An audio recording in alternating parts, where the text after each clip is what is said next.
Hello, my people. Welcome back to my channel. Today, we're going to discuss one of our favorite topics, Judy Austin. So, I was minding my business on social media. You all know how I feel about Judy. I've been following their story from the day y'all announced that he's taking a second wife, which is Judy, and they have a son. I took it personal when May, the wife, lost Kambili, the first son. I took it very personally. Oh my goodness. But anyway, back to our story. So I was scrolling, minding my business, and I saw where Judy was advising people. Judy was on a live show advising people on marriage. And I was like, Judy, marriage, advice. Who goes who? How? Regina Daniels and her mother. You cost this one. You cost this one because if not for you, where would Judy see the leg to begin to advise people about marriage? She started by talking about early marriage, don't marry early, blah, blah, blah. I'm assuming it's from what is going on about Regina. So, Regina, you see what you have caused? You and your mother, Ned, sure you see what you have caused. Judy is now advising us. But anyway, my people, let's listen to Judy together and analyze what she's saying together. Because inside this advice, I still believe she's still talking to May Edochie. Judy cannot leave May alone for whatever reason. This woman had made it clear that she wants nothing to do with you, but every opportunity Judy gets, Judy still throws a jab at her. And I think that is why so many people are upset with Judy. I don't understand. I think it's the dynamics of women and jealousy. For the fact that May is the only other woman that y'all have been associated with at such a high level as marriage, Judy cannot seem to let it go. She still sees May as a rival. Even though May have moved on, even though May is not fighting her, she still sees May as a rival, allegedly.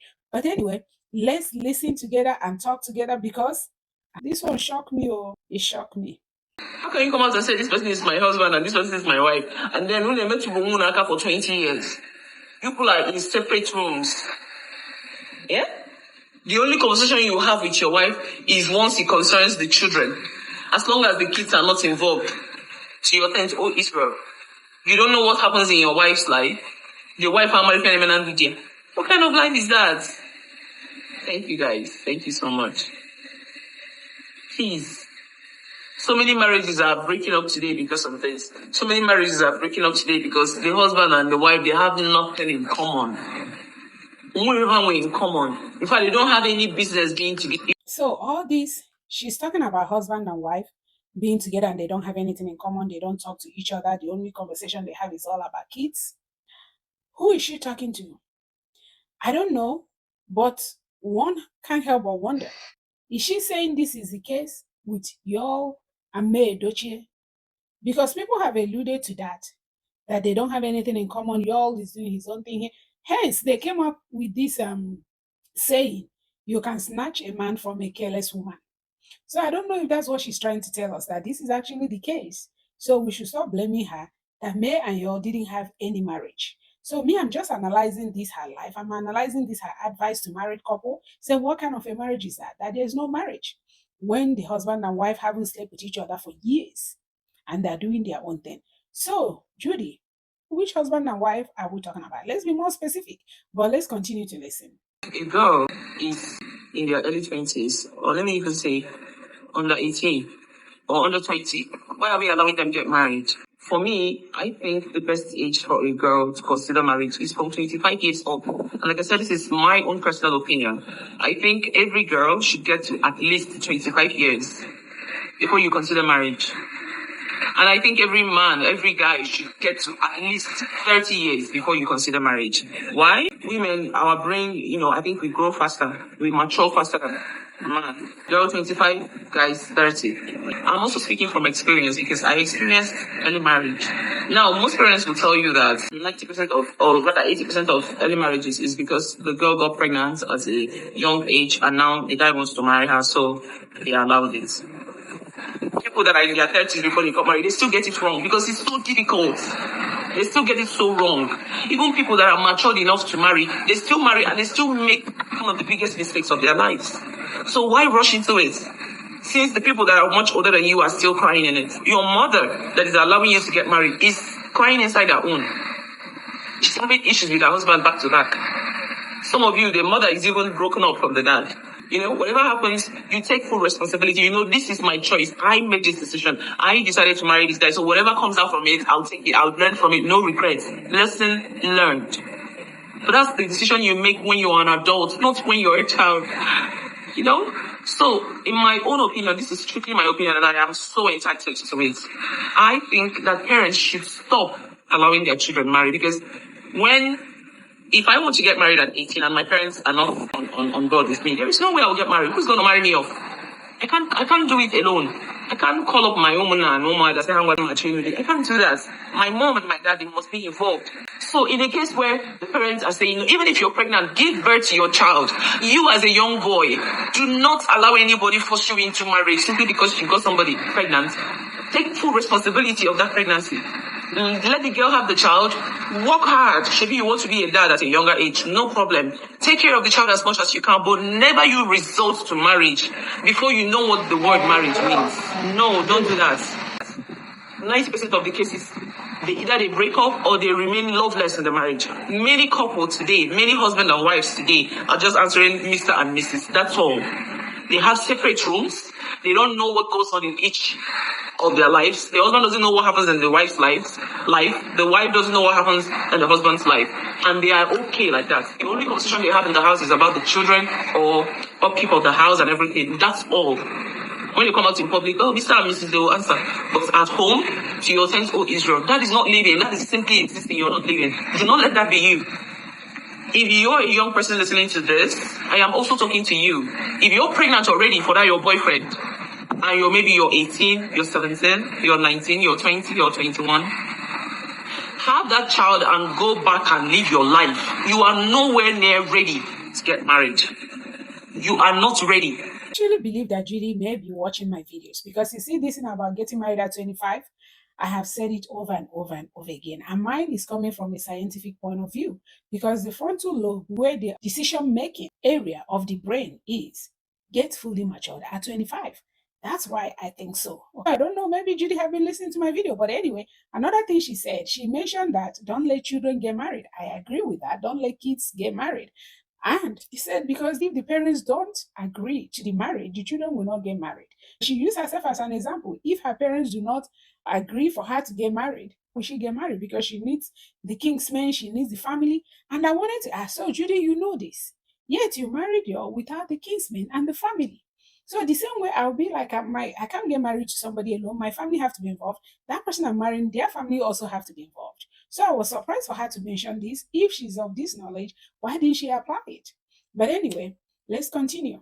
The only thing people have on social media these days is just insults. And in most cases, they insult people they don't know. Imagine living your life and the only thing that brings you joy is to insult somebody on social media. Somebody that you don't know, somebody that hasn't done you any wrong, based on a story or based on a post that because of that you think you know, even when you don't know anything, and then you can't wait to escape your home and enter social media so you can insult somebody. Imagine when that is now your life. It's pathetic. It's painful. You need all the love you can get, and that's why most times I don't normally come to social media, but when I do come, I come with lots of love because I know a lot of people, they need it. People are going through hell in marriages. So some men are so mean. Some women are also so mean too.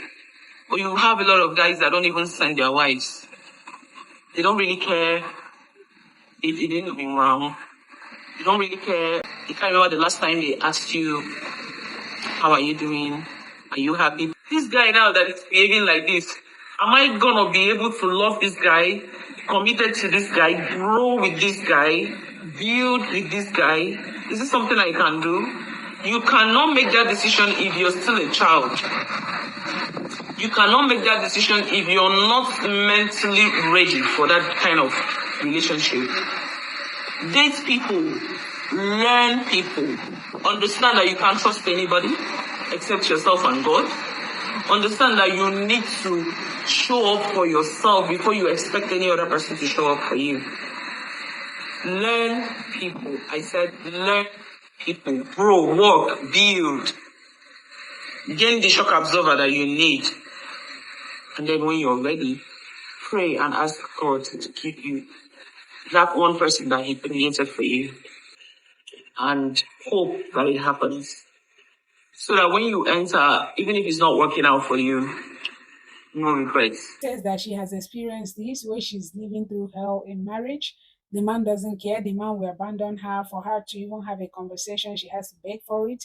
And that brings us to the question, which man? Is it Yul? Is it Obasi? Well, Mr. Obasi, after this video, have come to debunk that it's not him. He's not the one. So we don't know which marriage Judy went through this. Because if it's not Obasi that asked that, because at some point, Judy, I don't know if it has been mentioned or is yet to come, but Judy mentioned that even a man, when she threatened to buy herself, the man said, go ahead and jump from 5-story building. It's easier for you. So the man didn't mind if she buyed herself. And Mr. Obasi came and said, it's not him, it's not him. That maybe it's Yul after waiting for her to dance a ton. Because remember, Judy used to come on social media and say that she would dance and dance and dance till her leg break if it would make you all happy. So Obasi saying maybe you have been waiting for you to dance for your leg to break. Your leg didn't break, so now he said jump, so your leg will break. But anyway, my people, this is not funny, but this Yul and Judy matter is not ending today. There is something she said here that I picked. She said you can only trust yourself and God.